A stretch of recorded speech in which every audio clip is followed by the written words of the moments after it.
சரவண ஜோதியே நமோ நம. வாழ்க வையகம், வாழ்க வளமுடன். அனைத்து தமிழ் நெஞ்சங்களுக்கும் கனிவான வணக்கங்கள். நாம் தற்போது 2025ஆம் ஆண்டின் இறுதியை நெருங்கிக் கொண்டிருக்கிறோம். 2026ஆம் ஆண்டின் முதல் மாதமான ஜனவரி மாதத்தில் நுழைய உள்ளோம். நிகழும் ஸ்ரீ மங்களகரமான விசுவாச ஆண்டு மார்கழி மாதம் 17ஆம் நாள் திரியோதசி திதியில் ரோகிணி நட்சத்திரத்தில் சுபம் நாமயோகத்தில் கௌளவம் கர்ணத்தில் சித்த யோகத்தில் வியாழக்கிழமை அன்று இந்த மகத்தான ஜனவரி மாதம் பிறக்கின்றது. இந்த மாதத்தில் பல கிரகங்கள் தங்களின் நிலைகளை மாற்ற உள்ளன.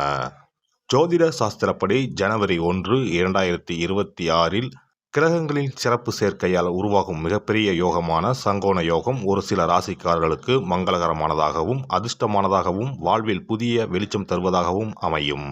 ஜனவரி மாதம் 13ஆம் தேதி செல்வத்தின் அதிபதியான சுக்கிர பகவான் மகர ராசிக்கு செல்ல உள்ளார். ஜனவரி மாதம் 15ஆம் தேதி கிரகங்களின் தலைவனாக கருதப்படும் சூரிய பகவான் மகர ராசிக்குள் நுழைய உள்ளார்.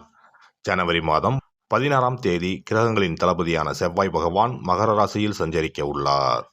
இம்மாதம் அதாவது ஜனவரி 17ஆம் தேதி புதன் பகவானும் ஜனவரி 18ஆம் தேதி சந்திர பகவானும் மகர ராசிக்கு செல்ல உள்ளனர். இவ்வாறு ஜனவரி மாதத்தில் கிரகங்கள் தங்களின் ராசியை மாற்றுவதால் அதன் தாக்கம் அனைத்து ராசிக்காரர்களின் வாழ்க்கையிலும் காணப்படும். குறிப்பாக சில ராசிக்காரர்களுக்கு அதிர்ஷ்டம் பிரகாசிக்கப் போகிறது. இதன் விளைவாக தொழில் மற்றும் வணிகத்தில் நல்ல முன்னேற்றம் ஏற்பட போகிறது. அதே சமயம் ஆரோக்கியமும் சிறப்பாக இருக்கப் போகிறது. மேலும் சில ராசிக்காரர்களுக்கு கண்டமும் காத்திருக்கிறது. உயிர் போகும் ஆபத்து கூட வரலாம். எச்சரிக்கையாக இருக்கவும். யமனே எதிரில் வந்தாலும் சிவனின் அருள் இருந்தால் எதிலும் வெற்றி பெறலாம். சிவ வழிபாடு கர்ம வினைகளை அளிக்கும். இந்த கிரகங்களின் பெயர்ச்சியால் இம்மாதம் உங்கள் வாழ்வில் நடக்க இருக்கும் சுப மற்றும் அசுப பலன்கள் என்ன என்பதனையும், அசுப பலன்கள் ஏற்படுமாயின் ராசிக்காரர்கள் செய்ய வேண்டிய பரிகாரம் என்ன, வழிபட வேண்டிய தெய்வம் யார் என்பதனை பற்றியும் விரிவாக காண்போம். பிறக்கப் போகும் இம்மாதத்தில் உங்கள் வாழ்வில் வளமும் நலமும் செல்வ செழிப்பும் பெற்று வாழ்வின் உயரிய நிலையை அடைய எல்லாம் வல்ல எம்பெருமானை வேண்டி விரும்பி கேட்டுக்கொள்கிறேன். கும்பராசி அன்பர்களே, இந்த மாதம் எதிர்பார்த்த காரியங்களில் வெற்றிகள் கிடைக்கும். வீண் வாக்குவாதங்களை தவிர்ப்பது நல்லது. அக்கம் பக்கத்தில் இருப்பவர்களுடன் சில்லறை சண்டைகள் ஏற்படும். வாகனங்களில் செல்லும் போது கவனம் தேவை. பூர்வீக சொத்துக்களில் வரும் வருமானம் குறையலாம். தொழில் வியாபாரம் மந்தமாக இருந்தாலும் பணவரத்து திருப்தி தருவதாக அமையும். கடன்களை அடைப்பதில் வேகம் காட்டுவீர்கள். உத்தியோகத்தில் இருப்பவர்கள் கூடுதலாக உழைக்க வேண்டி இருக்கும். உங்களது வேலையை கண்டு மேலதிகாரிகள் திருப்தி அடைவார்கள். குடும்பத்தில் இருந்த இறுக்கமான நிலை மாறும். கணவன் மனைவிக்கு இடையே கருத்து வேற்றுமை உண்டாகலாம். கவனம் தேவை. பிள்ளைகள் விஷயத்தில் நிதானத்தை கடைபிடிப்பது நல்லது. நண்பர்கள் உறவினரிடம் பேசும்போது பக்குவமாக பேசுவது நன்மையை தரும். பெண்களை பொறுத்தவரை எந்த காரியத்திலும் சாதகமான பலன் பெற வாக்குவாதங்களை தவிர்ப்பது நல்லது. வெளியூர் பயணங்களின் போது கவனம் தேவை. கலைத்துறையினருக்கு இருந்த பிரச்சனைகள் குறையும்.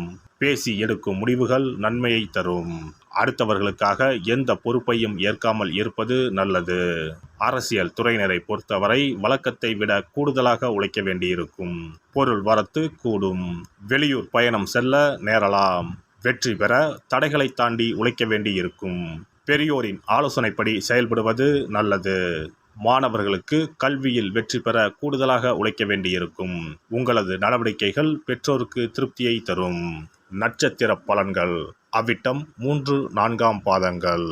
இந்த மாதம் குடும்பத்தில் சுகமும் நிம்மதியும் இருக்கும். குடும்பத்திற்கு அதிகப்படியான வருமானமும் கிடைக்கும். கணவன் மனைவிக்கு இடையே சகஜ நிலை காணப்படும். குழந்தைகள் திறமையை கண்டு அவர்களை பாராட்டுவீர்கள். உறவினர் வருகை இருக்கும். யாரிடம் பேசும்போதும் நிதானமாக பேசுவது நன்மையை தரும். சதயம் நட்சத்திரம் இந்த மாதம் எதிலும் மிகவும் கவனமாக ஈடுபடுவது நன்மையை தரும். திட்டமிட்டு செயல்படுவது வெற்றிக்கு உதவும். பணவரத்து அதிகரிக்கும். அதே நேரத்தில் செலவும் கூடும். எதிர்பார்த்த உதவிகள் கிடைக்கும். துணிச்சல் உண்டாகும். அதனால் எதை பற்றியும் முன்பின் யோசிக்காமல் செயல்களில் இறங்கிவிடுவீர்கள். தேவையற்ற இடமாற்றம் உண்டாகலாம். பூரட்டாதி 1, 2, 3ஆம் பாதங்கள். இந்த மாதம் தொழில் வியாபாரத்தில் ஈடுபட்டு இருப்பவர்களுக்கு கீழ்நிலையில் உள்ளவர்களால் லாபம் கிடைக்கப் பெறுவீர்கள். சரக்குகளை பாதுகாப்பாக வைத்துக்கொள்வது நல்லது. உத்தியோகத்தில் இருப்பவர்கள் எந்த ஒரு வேலையையும் செய்து முடிப்பதில் வேகம் காட்டுவார்கள். சக ஊழியர்கள் மூலம் உதவிகள் கிடைக்கும். சனிக்கிழமையில் முன்னோர்களுக்கு தீபம் ஏற்றி வணங்க உடல் ஆரோக்கியம் பெறும், கடன் பிரச்சனைகள் தீரும். சிறப்பு தொகுப்பு. கண் திருஷ்டிகள் அகன்று தடைப்பட்டு கொண்டிருக்கும் காரியங்கள் நிறைவேற செய்ய வேண்டிய பரிகாரம் என்ன என்பதனை பற்றி காண்போம். வாழ்க்கையில் நல்ல நிலையில் இருந்தவர்கள் கூட திடீரென்று பொருளாதாரம் இழந்து மன கஷ்டங்களுடன் வாழும் நிலை ஏற்படும். இந்த நிலை எதனால் ஏற்பட்டது என்று ஆராய்ந்து பார்த்தால் பெரும்பாலும் அவர்களின் மீதான கண் திருஷ்டிதான் காரணமாக இருக்கும்.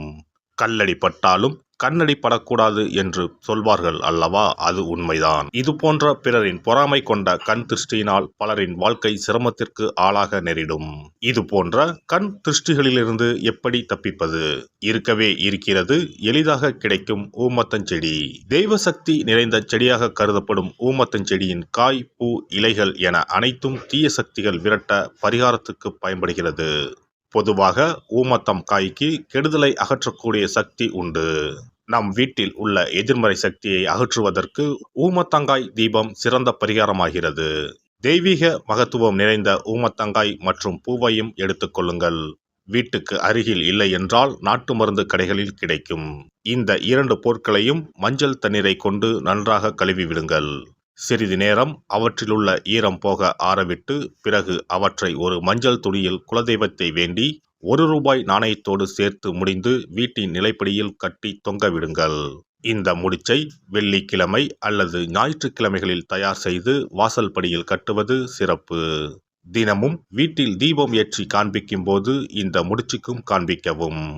இதேபோல் ஊமத்தம் இலைகள் கிடைத்தால் அந்த இலைகளை சுத்தமான மஞ்சள் தண்ணீரில் கழுவிவிட்டு அவற்றை கொண்டு வீட்டில் இருக்கும் விநாயகருக்கு திங்கள் கிழமைகளில் தொடர்ந்து அர்ச்சனை செய்து வர வேண்டும்.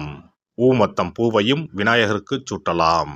3 வாரங்கள் தொடர்ந்து திங்கள் கிழமைகளில் விநாயகருக்கு ஊமத்தை இலையால் அர்ச்சனை செய்து ஊமத்தம் பூவை சூட்டி வழிபட்டால் வீட்டில் உள்ள கெட்ட சக்தி நடமாட்டம் மற்றும் கண் திருஷ்டிகள் தீரும். ஊமத்தம் செடியும் சிவபெருமானுக்கு உகந்த இலை ஆகும். இந்த ஊமத்தங்காய் வைத்து சிவபெருமானுக்கு தீபம் ஏற்றி வழிபடுவதன் மூலம் நமது பிரச்சனைகளில் இருந்து எளிதாக விடுபட முடியும். முதலில் 2 ஊமத்தங்காய்களை எடுத்துக்கொள்ள வேண்டும். அவற்றின் மீது முட்கள் இருப்பதால் மிகவும் கவனமாக கையாள வேண்டும். ஊமத்தங்காயின் காம்பு பகுதிகளை வெட்டி கொண்டு கத்தியை பயன்படுத்தி ஊமத்தங்காயின் உள்ளே இருக்கும் விதை பகுதியை முழுவதுமாக நீக்கிவிட வேண்டும். பின்னர் 2 அகல் விளக்குகள் மற்றும் விளக்கு வைப்பதற்கான 2 தட்டுகளை எடுத்து சுத்தம் செய்து அவற்றிற்கு மஞ்சள் குங்குமம் போட்டு வைத்துக் கொள்ள வேண்டும். பின்னர் 2 தட்டின் மீதும் ஒவ்வொரு அகல் விளக்கை வைத்துக் கொள்ள வேண்டும். அதன் பிறகு எப்போதும் பூஜை செய்வதற்கு வைப்பது போன்ற வெத்தலைப்பாக்கு, பழம் போன்றவற்றை வைத்துவிட்டு 2 விளக்குகளையும் ஏற்றி சிவபெருமானை மனதார வேண்டிக் கொள்ள வேண்டும். எனக்கு இருக்கும் பிரச்சனைகள் அனைத்தும் தீர்ந்து இன்பமான வாழ்க்கை கிடைக்க வேண்டும் என வேண்டிக் கொள்ள வேண்டும். இந்த பூஜையை வெள்ளிக்கிழமை அன்று தொடங்கினால் தொடர்ந்து 9 வெள்ளிக்கிழமைகள் செய்ய வேண்டும். ஊமத்தங்காயின் மீது எவ்வாறு முட்கள் இருக்கிறதோ அதுபோல நமது வாழ்க்கையில் இருக்கும் முட்கள் போன்ற பிரச்சனைகளை அவை தீர்த்து வைக்கின்றன. இந்த பூஜையை நாம் தொடர்ந்து செய்து வருவதால் நம் மீது இருக்கும் கண் திருஷ்டிகள் அகன்றுவிடும். தீராத துயரங்கள் தீர்ந்துவிடும். பணம், நகை நம்மிடம் பெருகி வரும். சிலருக்கு கையில் சுத்தமாக பணம் இருக்காது. வறுமை தாண்டவமாடும். கடன் தொல்லையால் கஷ்டப்படுவார்கள். பண பிரச்சனையில் சிக்கி கொண்டிருப்பவர்கள் இந்த தீபத்தை ஏற்றினால் 3 வாரங்களில் நல்ல பலனை பெற முடியும். தொழிலில் நல்ல முன்னேற்றம் இருக்கும். கடன் பிரச்சனைகள் தீரும். உறவினர்களிடையே பகைமை இருந்தால் அவையும் மறைந்துவிடும். நோய்வாய் உள்ளவர்கள் இந்த தீபத்தை ஏற்றுவதன் மூலம் நல்ல பலனை பெற முடியும். பொதுவாகவே எந்த பரிகாரம் என்றாலும் அதை முழு நம்பிக்கையுடன் செய்தால் மட்டுமே முழு பலன் கிடைக்கும் என்பதை நினைவில் கொள்ளுங்கள். எல்லாம் வல்ல இறையருளால் நீங்களும் உங்கள் அன்பு குடும்பமும் உடல் நலம், நீலாயுள், நிறை செல்வம், உயர் புகழ், மெய்ஞானம் ஓங்கி வாழ்க வளமுடன். இந்த வீடியோ பதிவு உங்களுக்கு பிடித்திருந்தால் லைக் பண்ணுங்க, கமெண்ட் பண்ணுங்க, ஷேர் பண்ணுங்க. மறக்காம சப்ஸ்கிரைப் பண்ணுங்க. பக்கத்துல இருக்கிற பெல் பட்டனை கிளிக் பண்ணுங்க. நன்றி, வணக்கம். ஓம் நமச்சிவாய. சிவாய நம.